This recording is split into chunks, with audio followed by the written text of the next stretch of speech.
महा 83 daily न्यूजमध्ये आपले सर्वांचे हार्दिक स्वागत. भारतरत्न डॉक्टर बाबासाहेब आंबेडकर म्हणजेच डॉक्टर भीमराव आंबेडकर यांची जयंती दरवर्षी 14 एप्रिल रोजी देशात साजरी केली जाते. डॉक्टर भीमराव आंबेडकर यांना भारतीय संविधानाचे जनक म्हटले जाते. भारतीय संविधानाच्या निर्मितीत त्यांचे योगदान अत्यंत महत्त्वाचे होते. जिथे त्यांनी सर्व नागरिकांना समान हक्क सुनिश्चित करण्यासाठी अनेक महत्त्वाच्या तरतुदी जोडल्या. त्यांनी समाजातील शोषित वर्गासाठी शिक्षण, समानता आणि सामाजिक न्यायासाठी लढा दिला.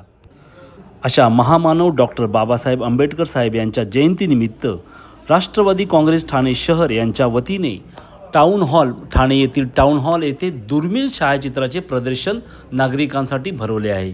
हे प्रदर्शन 14 आणि 15 एप्रिल रोजी या टाउन हॉलमध्ये सर्व नागरिकांना पाहायस मिळणार आहे. आपण या प्रदर्शनात नक्की भेट द्यावी असे राष्ट्रवादी काँग्रेस पक्षाच्या वतीने आपणास कळविण्यात आले आहे. मी महा 83 डेली न्यूजसाठी समीर मार्कंडे, ठाणे.